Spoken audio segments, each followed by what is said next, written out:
wabarakatuh. Waalaikumsalam warahmatullahi wabarakatuh. Bismillah, alhamdulillah, syukurillah, wala hawla wala quwata illa billah. Allahumma salli ala Sayyidina Muhammad wa ala alihi wa sahbihi wa sallim ajma'in, amma ba'd. Kita lanjutkan ya materinya. Sekarang tentang sunanul wudu ya.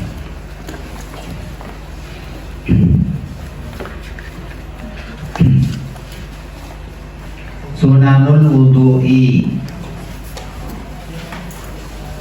Apa sunanul wudu? Sunan itu berasal dari bahasa apa? Bahasa Arab ya. Artinya lafadznya itu dari kata apa? Nah, sunan itu berarti jamak ya. Jamak itu banyak berarti. Nah, kalau mufradnya atau satunya apa? Sunnah ya. Nah, karena ini banyak maka sunanul wudu'i. Apa? Kesunahan wudu. Jadi kita membahas sekarang tentang sunnah-sunnah dalam berwudu. Kesunahan wudu. Jadi bab tentang apa saja sih yang sunnah dalam beribadah wudu. Wa sunanul wudu'i ya, utawi apa kesunahan wudu. Iku isnata asyrata. Ada berapa? Isnata asyrata itu berapa? 12 ya. Jadi kesunahan wudu itu ada 12. Itu banyak ya. Jadi kalau fardu wudu ada berapa fardu wudu kemarin? Ada 6 ya. Nah, sunnah wudu itu jauh lebih banyak, 2 kali lipatnya, 12. Awalan at-tasmiyah. At-tasmiyah itu apa? At-tasmiyah itu dalam kurung tuh ya ada ya. Qira'atu bismillahirrahmanirrahim. Baca apa? Bismillahirrahmanirrahim. Jadi membaca bismillahirrahmanirrahim ketika mau berwudu itu adalah bagian dari sunnah wudu ya. Sunnah itu apa? Sunnah itu sesuatu ya yang ketika kita melakukannya mendapatkan pahala. Kalau tidak melakukan ya tidak mendapatkan apa-apa ya. Perlu kalian ketahui bahwa istilah sunnah ya itu tergantung pemakaiannya ya. Kalau pemakaiannya di kajian fikih, nih kita kan lagi mengkaji tentang fikih, tentang hukum Islam, tentang apa? Tentang ibadah ya. Maka kata sunnah itu ya maksudnya adalah sesuatu ibadah yang dilakukan seseorang dan mendapatkan pahala. Tapi kalau tidak dilakukan ya orang itu nggak apa-apa, nggak berdosa.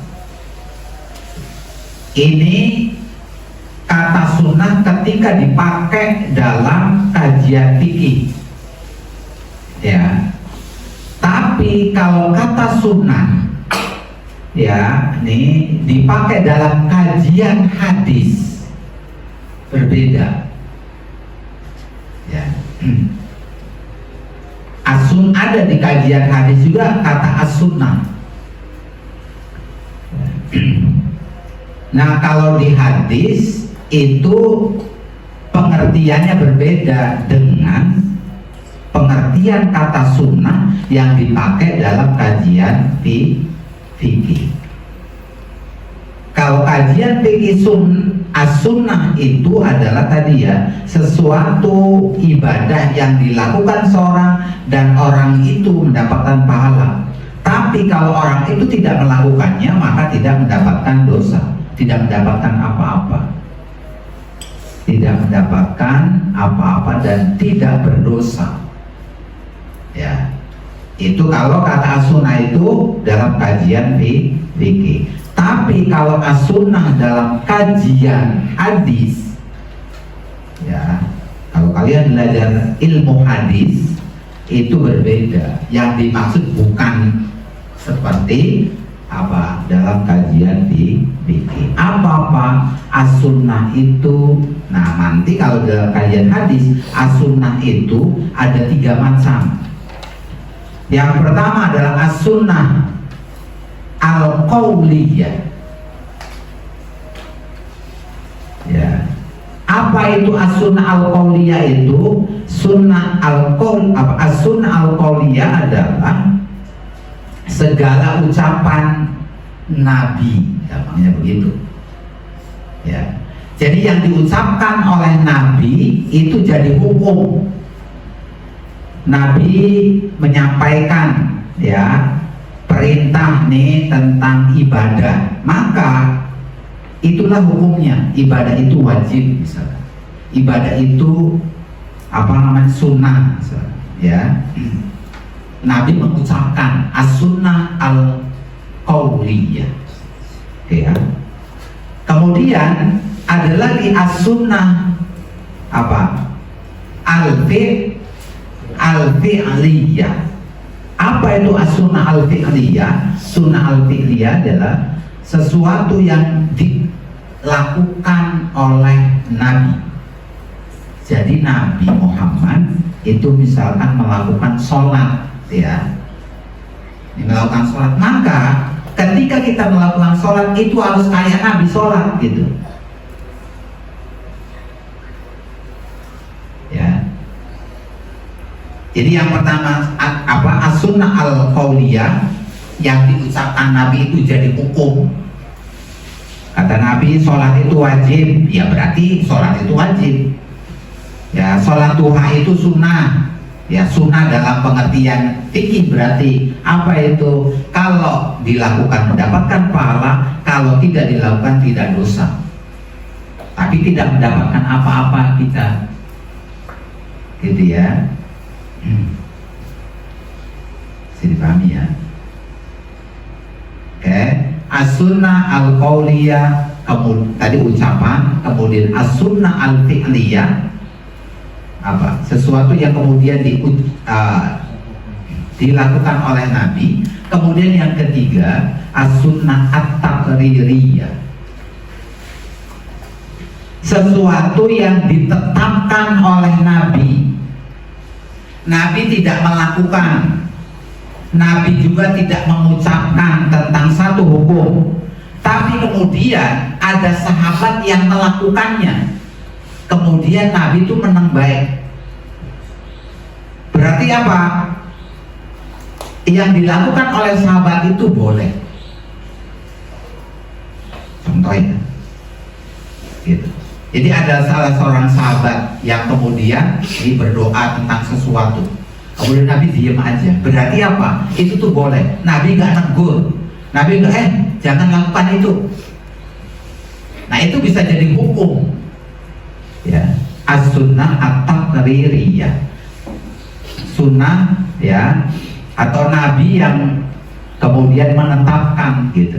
Jadi Nabi tidak melakukannya, Nabi tidak ngomong, ya tidak ngomong, tidak nyuruh gitu. Tapi ada sahabat yang melakukan sesuatu yang tidak dilakukan oleh Nabi sebelumnya dan juga tidak diperintahkan oleh Nabi sebelumnya, tapi kemudian Nabi diam saja. Artinya apa? Boleh. Ya. Kecuali ditegur, jangan melakukan itu tidak boleh, ya tidak boleh. Itu namanya as-sunnah at-taqririyah. Nah, itu sunnah fi'liyah, sunnah qauliyah, sunnah taqririyah itu pembahasan as-sunnah dalam kajian hadis. ya, bisa dipahami ya. Jadi kalau kalian belajar hadis ada kata as-sunnah di situ berarti apa? Maksudnya bukan yang dimaksud kayak as-sunnah dalam kajian fikih. Dalam pembahasan fikih berbeda, agak berbeda. Ya. Jadi as-sunnah dalam kajian hadis itu segala perbuatan kalau itu fi'liyah atau segala ucapan kalau itu qauliyah dan segala penetapan at-taqririyah ya yang dilakukan oleh Nabi. Gitu ya. Paham nggak? Jelas nggak? Ini agak ini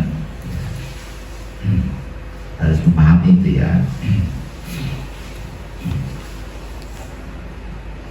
Oke.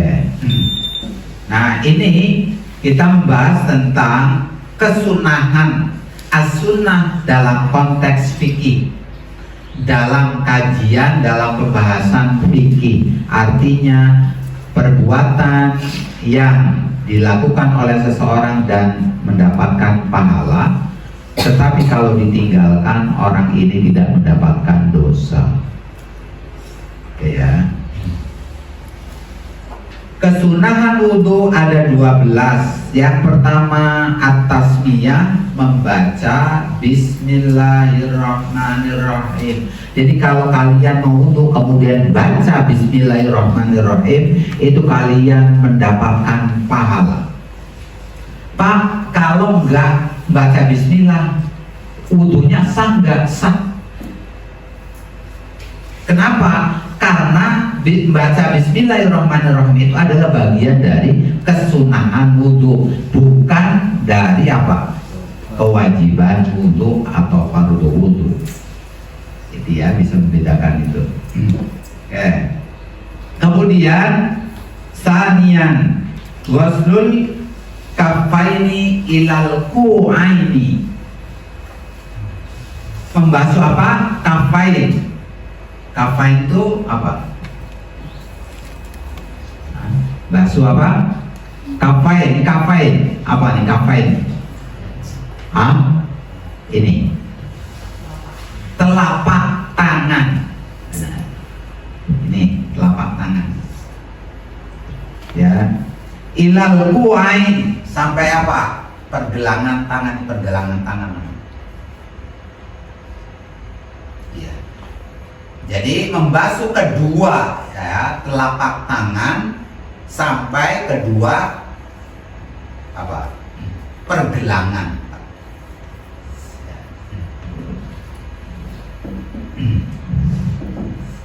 Jadi baca Bismillahirrahmanirrahim. Kemudian basuh dulu nih telapak tangan, kucur-kucur. Itu bagian dari kesunahan wudhu. Karena Nabi Muhammad itu ketika mau wudhu yang melakukan itu baca Bismillah dulu. Kemudian ya sebelum basuh muka tuh, ya itu basuh tangan dulu, apa namanya, telapak tangan dulu. Gitu. Nih. Itu bagian dari kesunahan wudhu. Ya, artinya apa? Kalau kita melakukan basuh tadi telapak tangan itu sebelum wudhu, berarti kita dapat pahala. Tapi kalau wah lupa Pak, atau airnya lagi sedikit, nggak usah lah. Yang penting wajib wudhunya aja dilakukan ya, nggak apa-apa. Gitu ya. Oke. Kemudian salisan as-siwaku. Apa siwak tuh? As-siwak apa? Siwakan, tahu siwakan? Itu siapa? Itu lihat kitabnya, lihat kitabnya. Biar tambah ilmunya, ya biar ngerti. Kalau tidur nantinya lupa, nggak tahu nantinya nggak paham. As-siwaku apa? Siwakan. Jadi kalau orang Arab tuh biasanya pak. Nah ini nanti ada nih. As-siwaku bi'arokin au firjau. Dengan apa? Dengan kayu arok. Kayu arok itu ya kalian tahu ya, pernah lihat ya. kayu untuk siwakan. Ada kayu, ya. Biasanya Nabi kalau mau wudhu siwakan dulu. Pakai kayu itu, biarok itu nama kayu ya. Aufirjaun ya nama kayu itu. Di kosong-kosokin gigi. Itu jadi apa namanya, giginya tuh kuat. Ya kalian kalau ke toko Arab tuh, orang Arab yang jual minyak wangi, ya terus peralatan haji itu ada tuh jual kayu siwak. Kalau dulu masih banyak ya orang yang pakai siwak, sekarang udah jarang. Ya. Sebelum wudhu itu disunahkan untuk siwakan dulu. Itu udah jarang sekali sekarang ya. Orang yang pakai yang. Artinya apa ya, kalau tidak dilakukan ya nggak apa-apa, nggak berdosa, wudhunya tetap sah gitu ya. Nah, siwakan dengan kayu arok atau kayu firjaun ini jenis kayu ya. Au kulli syai'in, atau dengan sesuatu ya, khoshinin, yang apa? Khoshin itu apa? Agak kasar gitu ya. Ada yang kalau siwakan tuh pakainya pakai ini nih, apa namanya, pakai baju gitu, gini. Ada yang begitu ya, kan kasar, agak kasar. Jadi ngilangin, kalau ini ngilangin apa? Ya ngilangin kotoran dalam mulut gitu ya.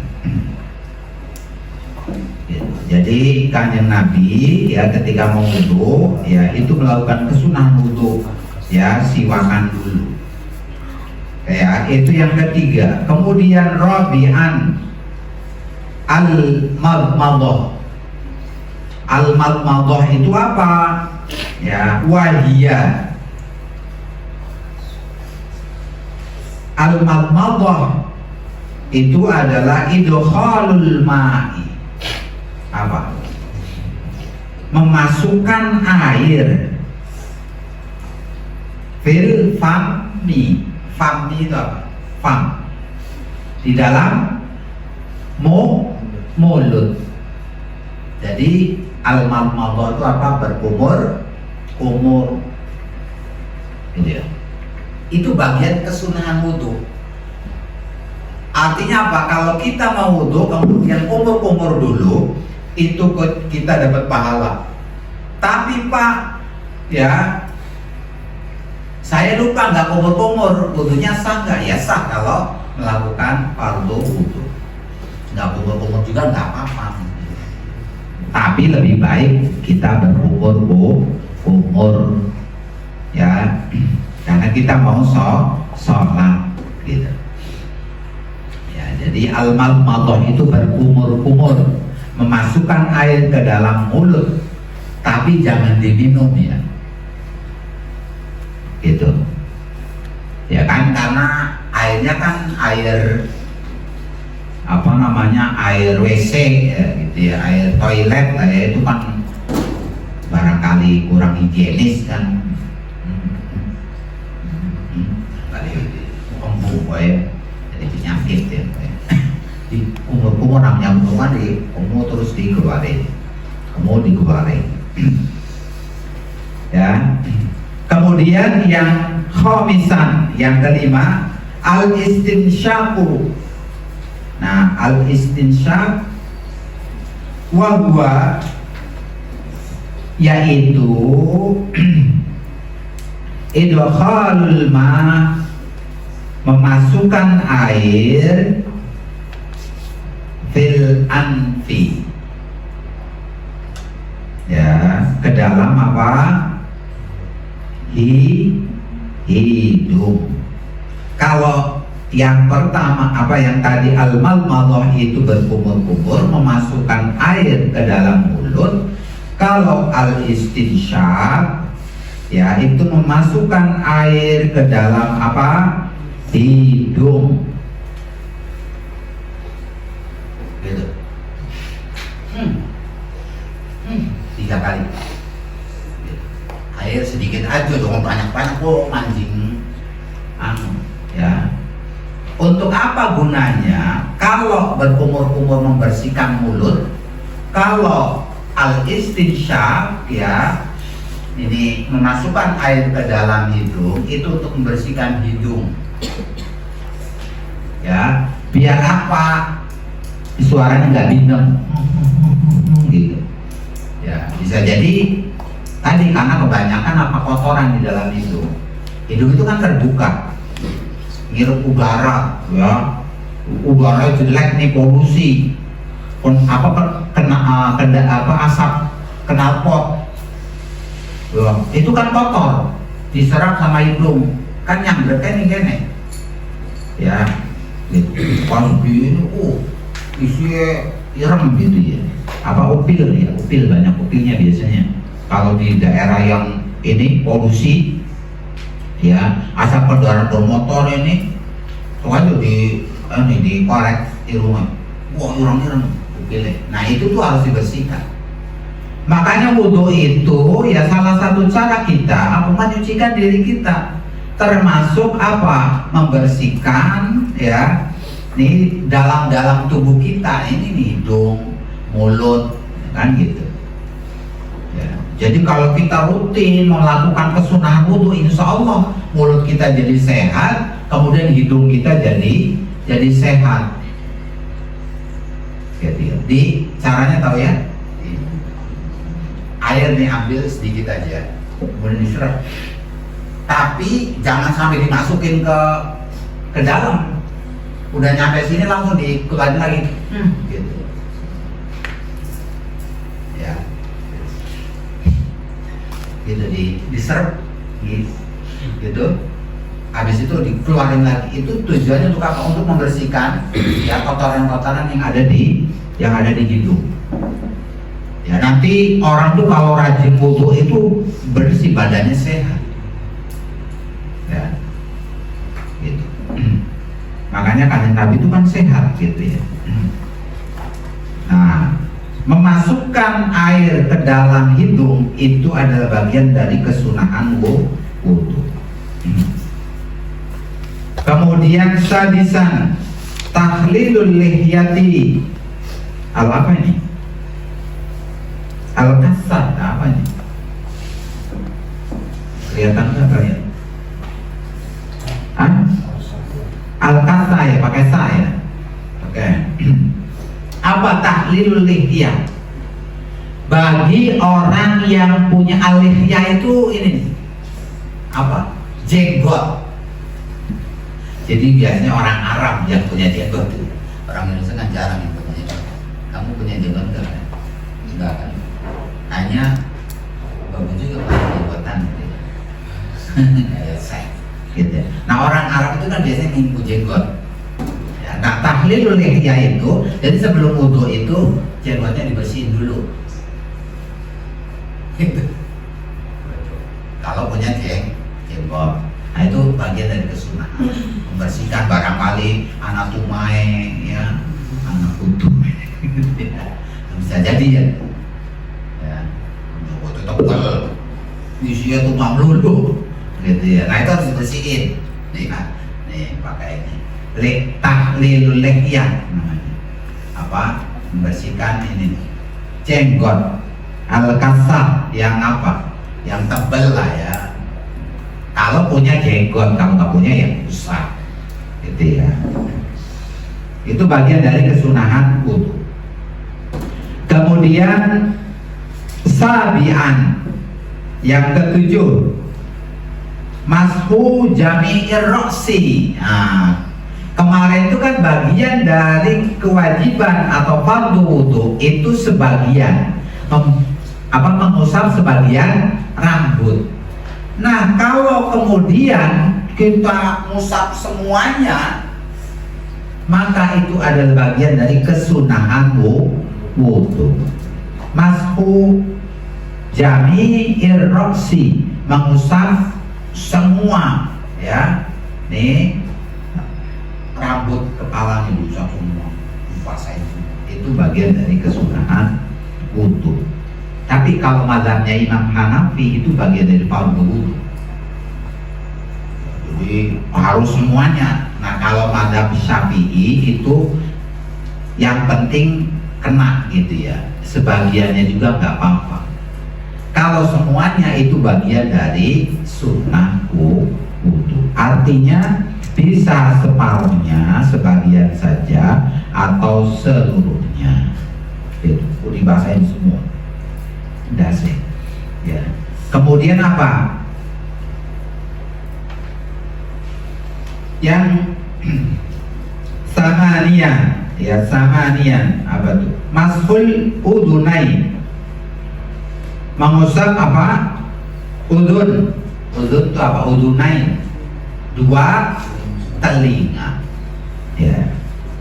Bimain, dengan air jadidin yang baru.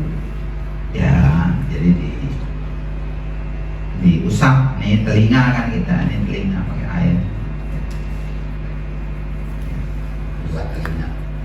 Jadi ngusap kedua telinga itu bukan bagian dari fardu wudu, tetapi dari kesunahan wudu. Ya. Kemudian tis'an, ya, ini yang ke-9, tahlilu asabi'il yadain. Apa? Kalau bahasa Jawanya itu nyela-nyela, tahlil itu nyela-nyela. Nyela-nyela itu apa ini? Ya, tahlilu asabi'il yadain. Jadi ini nih, asabi'. Asabi' itu apa? Ini jari jemari itu di ini, kedua kaki di ini. Ya enggak. Nih, kaki ininya nih, jari-jari di antara jari-jari itu di barangkali ada pembelai ayam nih. Yang kesangkijek apa. Kalau hanya diguyur itu kan belum tentu belum tentu hilang. Makanya tadi di antara jari jemari itu ya dibasuh gitu, kita ini pakai tangan. Dan ini ternyata ketika kita melakukan begini itu kita sekalian mijet, ya. Mijet apa nih? Urat-urat saraf kita, ya. Ini yang dari badan itu koneksinya kan ke bawah. Makanya lihat kalau orang dipijet itu kan mijetnya kaki gitu. Kenapa? Karena dia nyambung ke organ tubuh dalam kita. Ada lambung, ada ginjal, ada jantung, ada paru-paru, itu semua di sini. Nah, ketika kemudian orang itu wudu, kan begini, nih, tuh, itu sama dengan kita lagi mijet, sehingga kemudian apa? Organ tubuh kita jadi sehat. Bayangin aja ya, paling enggak kan sehari semalam 5 kali kita mijetin ini nih, kalau kita lakukan. Cuma kan ada guru-guru biasanya gitu. Yang penting dur, yang kena udah nggak kita iniin sampur-sampur. Memang nggak lama sih. Kalau kita kan biasanya ngantri kalau wudu ya jangan lama-lama. Yang wajib-wajibnya aja lah gitu ya. Karena kalau ngantrinya 10 orang kita lama kan orang lama bisa wudunya. Airnya udah sedikit gitu ya. Jadi kita menyesuaikan saja. Kalau kita wudu sendirian airnya banyak nggak boleh tuh ini kita ini kan, ya. Jadi wudunya luar biasa tuh ya, karena kesunahan-kesunahannya semuanya bisa dilakukan. Ya, cuma kadang kan kita kan tadi yang kerannya sedikit jumlahnya, orang yang wudunya banyak sehingga ya kita harus lebih cepat, gitu ya. Oke. Asabi'il yadain, ya. Oh tangan dulu ya. Asabil yadain apa? Nih nyela-nyela jari kedua tangan nih, dari jari ini. Barangkali tadi yang kita habis make up atau apa ya, ada kotoran di antara jari-jari ini. Ya. Nah kemudian warijlain, ya, dan kedua kaki tadi, ya, jari jemari kedua kaki. Itu adalah bagian dari kesunahan wudu yang ke berapa? Ke-9. Kemudian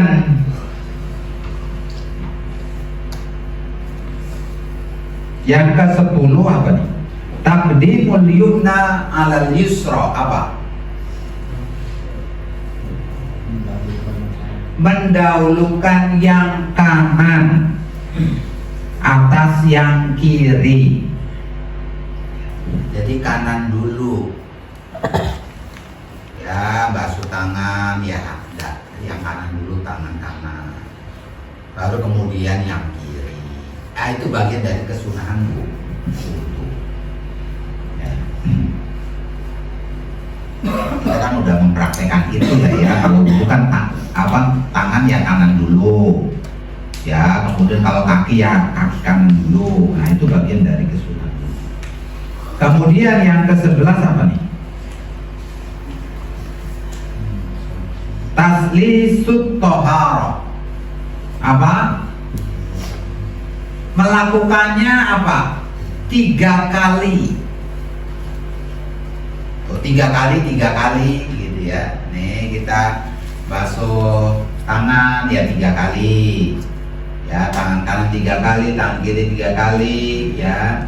Kemudian ini basuh telinga ya 3 kali, basuh muka, kemudian kaki 3 kali, itu bagian dari apa? Kesunahan wudu. Pak, kalau 1 kali boleh nggak? Boleh ya, sah wudunya ya. Kalau 3 kali itu adalah sunnah ya, sebagaimana kemarin dijelaskan tuh ya.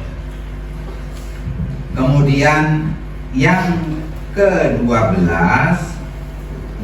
isnata asyrata ya, al-muwalat. Al-muwalat itu apa? Kalau bahasa Jawa itu nuli-nuli gitu ya. Nuli-nuli itu apa? Berurutan. Itulah ke-12 kesunahan wudu.